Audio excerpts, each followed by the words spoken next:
Okay, this is the day after the package installation. It's been about 16 hours maybe at the most. This is what they normally look like. As you can see, our packages are very good. You take it out, slide everything over, make sure it gets lined up. Put your foundation in. I'm having to do this one-handed, by the way, because I don't have a camera stand or nothing. That stuff costs money.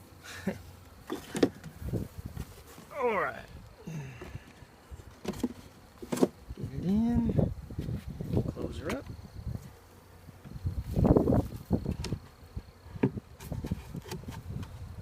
And the next time you check it, you'll be taking the empty queen cage out, hopefully.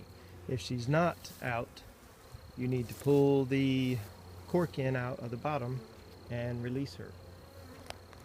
That's it.